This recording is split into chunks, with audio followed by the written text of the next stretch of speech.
Hi guys, and welcome back to another chapter of the series Thunderstorms, written and narrated by Stacey Holt. As always, please like, subscribe, and leave a comment if you'd like to support the series. Now, Chapter 8, He Knows. Cat Noir watched as Ladybug flawlessly zipped in and tripped the Akuma victim with her yo-yo, landing perfectly on her feet as she smiled. Cat Noir smiled and nodded to her. They didn't have to speak to one another about what the other was doing.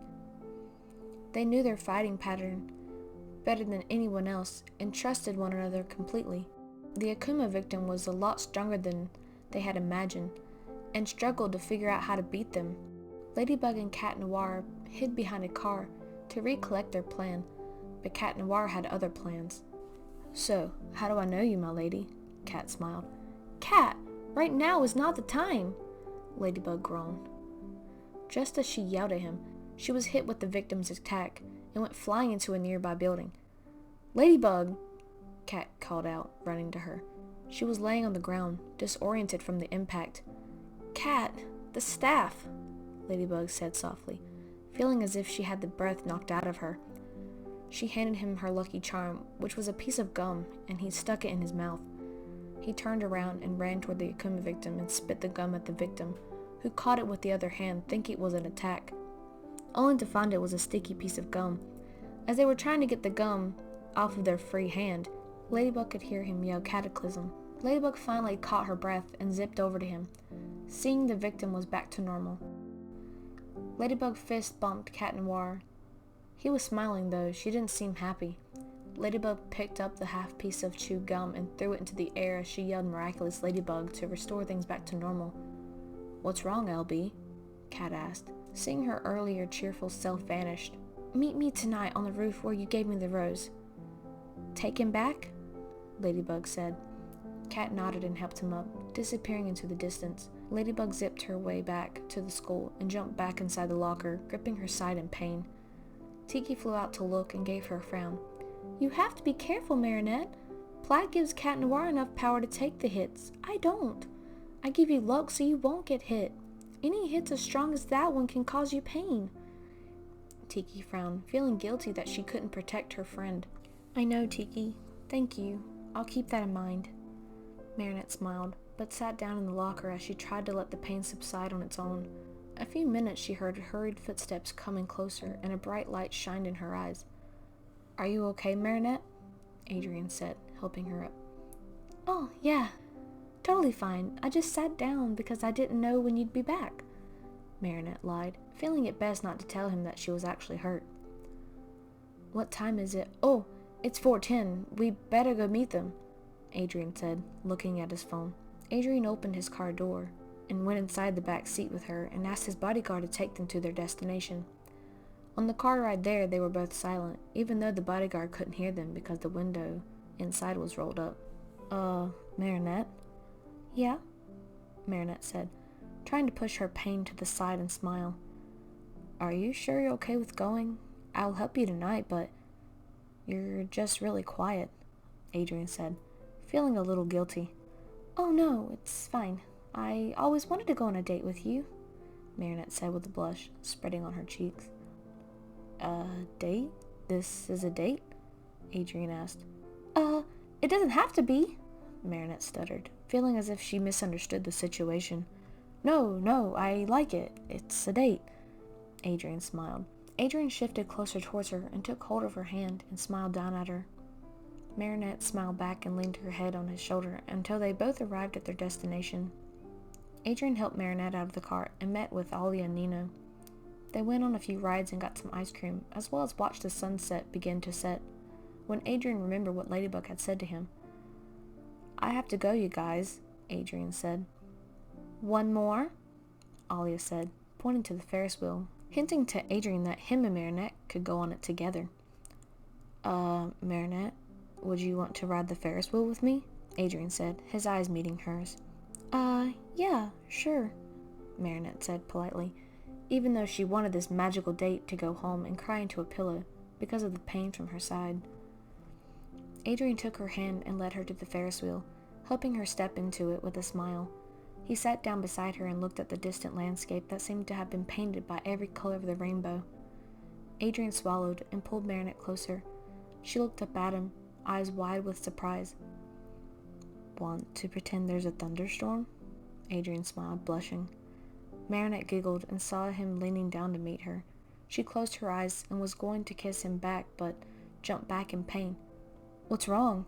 Adrian asked, pulling his hands away from her sides. Nothing. Did I hurt you? I just touched your side. Is your side hurt? Adrian asked, scooting toward her with confusion. No, really, it's nothing, Adrian, Marinette squealed, trying to get away from his touch. Marinette, stop, he said in a serious and almost angry tone, causing Marinette to instantly stop from fear of causing him to be upset with her. He lightly touched her side and saw her flinch. Can I lift your shirt up? Only to see where you're hurt, he panicked.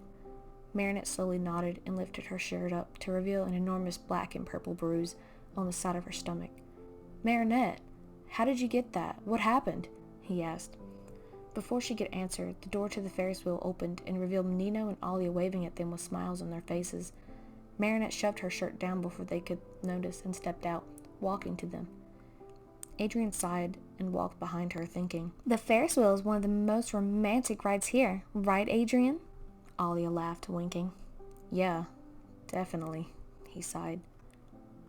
What happened? Alia whispered to Marinette. We're both just tired, Marinette smiled, lying. Well, that was the last one today anyways. See you tomorrow? Alia said, grabbing Nino's hand and leaving.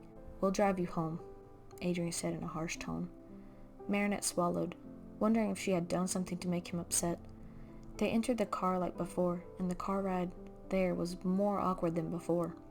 Are you going to talk about that, Marinette? If you were hurting this entire time, why did you come? He asked, concerned. I didn't think it was that bad, Marinette said, looking out the car window. Adrian took hold of her shoulders and pulled her towards him, forcing her to look at him in the eyes. Marinette, I don't want you to suffer for others' happiness. You didn't think it was that bad? I barely touched you, and it hurt you enough to jump backwards. You might have a broken rib or something, Adrian said, his eyes stern with worry. I'm sorry, Marinette said. She didn't know how to exactly tell him that it was his fault for her getting hurt, though she knew she would talk to him tonight as Ladybug and tell him he needs to be more careful in battle and to keep a level head. Marinette left the car at her parents' house and walked up to her room, only to change and look at the so-called bruise in the mirror. Adrian was right. It was black and purple, though it didn't look like a regular bruise. Oh no, it was a bruise in the shape of an Akuma. What was she to do? How could she get rid of it? What did this mean?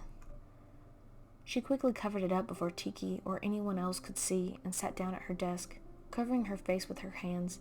It was about time to transform, and she groaned just thinking about what they were going to be discussing. Ladybug zipped through Paris to find the spot where he had given her a rose and found him sitting there patiently waiting for her arrival.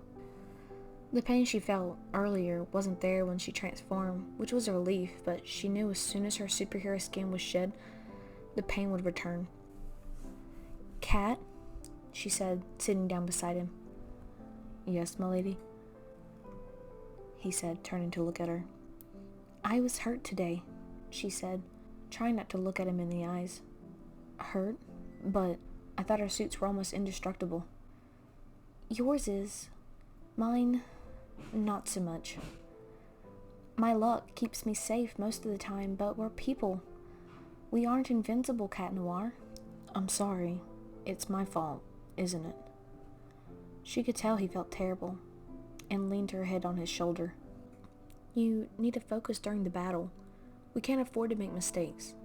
My identity is not worth losing the fight over, Ladybug said softly. So, where were you hurt? He asked, leaning his head on hers for comfort. Does it matter? Ladybug said, looking up at him. He was quiet, and she knew that this could be another hint as to who she was as a civilian, but she was worried about the bruise. Mark? That was on her side. She needed to confide in her partner, her friend, her love about it. My side, she said plainly. His ears perked up and lifted his head so she would lift hers. He looked her in the eyes with surprise. Do we go to the same school? My civilian self and yours? He asked. Ladybug nodded. Are we in the same class? She nodded once again. Are you? Ladybug put her finger to his lips to stop him from talking. Remember, if you reveal to me that you know who I am as well, that we will have to give up our miraculous. Just keep it to yourself, kitty. Ladybug smiled, standing up. I'll see you soon. Ladybug winked and zipped off, leaving Cat Noir stunned. Thank you all for watching. The next chapter will be out soon. Again, if you'd like to stay up to date, go ahead and hit that notification button, and I'll see you all in the next chapter. Bye, guys!